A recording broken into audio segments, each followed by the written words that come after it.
만약에 이제 예를 들어 손님이 와서 지인님한테 법인인데 대출 어떻게 어느 정도 나올까요? 법인이요? 네.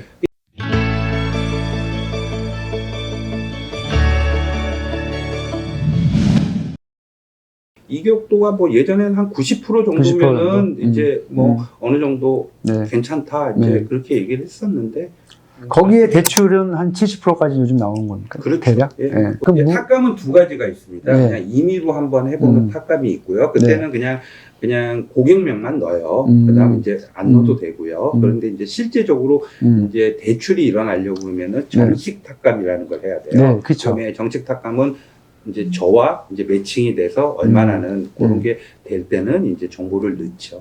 근데 제가 이 탁감 의뢰를 할 때, 네. 이 국민은행 자체가 다 시스템화가 돼 있지 않습니까? 네.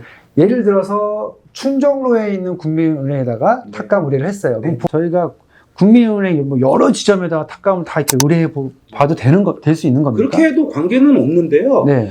저도 보면은 한 두 분, 그러니까 실제적으로 그냥 이제 이런 겁니다. 한번 인디케이션으로 좀 필요하다고 그러면은 한 군데 정도 넣어 드리는데 실제 뭐 구매할 의향이 굉장히 높으신 분들은 저도 한 두 군데 정도는 해요. 처음에 그냥 정식 탁감은 아니고 대략적으로 금액이 얼마고. 근데 두 군데라고 하는 것은 지점? 아니, 감정평가원을 두 개를 갖다 넣어서 받아보면 가격이 틀립니다. 그리고 굉장히 차이가 많이 나요. 뭐 누구는 20억 주고 누구는 25억도 주고. 차이가 많이 나더라고요. 예, 그거는 이제 많이 나는데 이제 전체적인 나중에 대출을 할 때는 그 이제 보정 작업이라는 걸 하잖아요. 왜냐면은 그게 없으면 고객도 많이 불편해 하시고 하기 때문에 은행에서 보정 작업을 하는 거고요. 저희 입장에서는 탁감이 잘 안 나오면 거래가 잘 안 돼요. 저희 입장에서도 그렇습니다. 탁감이 잘 나와야지. 탁감이 은행원도 엄청 중요한 게 맨날 많이 달라고 하는 게 그겁니다. 근데 일단 사실 그게 또 잘못돼서 정식감정 들어갔을 때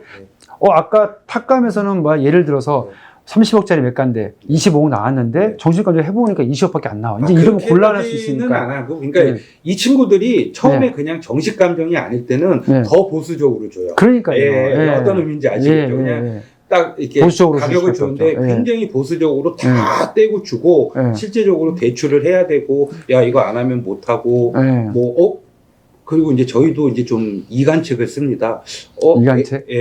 A라는 평가원은 얼마를 주는데 왜 너희는 이렇게 나쁘냐? 이거 조금 잘못된 거 아니냐? 이제 이렇게 하면은 다시 또 해주고. 그런데 이제 그거는 보정 작업이 있으니까 그런 걱정은 안 하시면 되고 사실 은행에서도 제일 중요한 게 탁감 가격이에요. 그렇죠. 그게 매매가는 중요한 게 아니거든요. 탁감 가격을 기준으로 모든 대출이 되냐 안 되냐가 결정되는 가격입니다. 그래서 잘 나오게 은행도 그렇죠. 은행 입장에서 그렇죠. 유도를 할 수밖에 없는 거예요. 지점장 입장에서는 맨날 잘해달라고 그러지 잘못 나오게 해달라고 한 적은 한 번도 없습니다.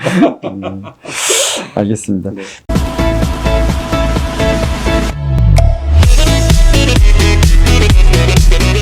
요즘 건물 사시려고 하시는 분들이 이제 그런 거예요. 사실 저는 은행이 아닌데 대출 얼마나 나와요? 얼굴이 믿음직스러우셔서 대출 얼마나 나오냐고 항상 이렇게 힘든 질문을 하는데 은행 이제 지원자님하고 이렇게 얘기 좀 해보셔라. 그건 제가 뭐 얼마 나온다 이렇게 말씀드리기 힘들고 케이스 바이 케이스니까 뭐 대략적으로 감정 평가 받아보고 거기에 한 70%를 얘기를 드리지만 또 개인의 신용도 있고 하니까 또 기업이면 기업 대출은 어떻게 되는지 건물 살려고 하는데 법인인데 대출 어떻게 어느 정도 나올까요? 법인이요? 네. 두 가지가 나눠지는 것 같아요. 네. 이제 개인이 한다고 그러면은 좀 공격적으로 자산을 보고 그 건물 담보만 하고 소득만 큰 이상이 없다고 그러면은 한 70% 이상 가능하고 그다음 이제 더 뭐 다른 이제 뭐 아파트라든지 이런 게 추가 담보가 있으면 그러니까 보통 건물을 사실 때는 이제 그 건물 담보 플러스 건물을 사시는 분들이 아파트는 뭐 고가 아파트를 많이 갖고 계세요. 그렇죠. 그래서 이제 아파트 담보 대출은 안 되지만은 이제 임대업을 내서 담보를 제공했을 때는 충분히 나오기 때문에 그러면 90%까지 하거든요. 그러니까 임대업을 낸다는 게 무슨 말씀이신가요? 그러니까 건물을 산다는 얘기는 개인으로 사는 것도 있지만 사업자를 내고 사니까 이렇게 임대업이라고 합니다. 이제 그렇게 이제 개인들이 하는 경우에는 이제 그런 경우가 많고요. 법인은 좀 준비가 필요해요. 뭐냐면은 어떤 거냐면은 이제 법인을 봤을 때 법인을 새로 딱 만들면은 시행화가 태어난 거잖아요. 그렇죠. 근데 이제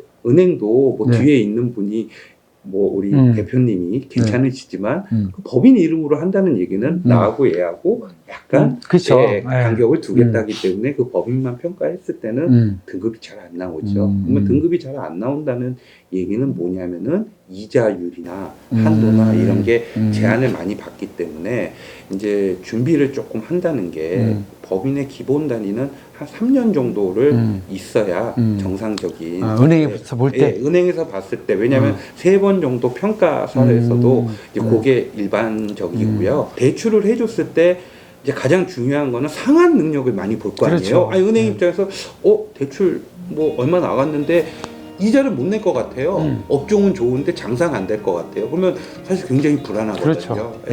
이제 그런 부분이 있는데 이제 임대업 중에 이제 수익형 부동산 임대료가 굉장히 뭐 넉넉하게 이자를 커버한다. 그랬을 경우에는 평가를 다시 해요. 그 법인도. 왜냐하면 은행도 충분하니까요. 이제 그렇게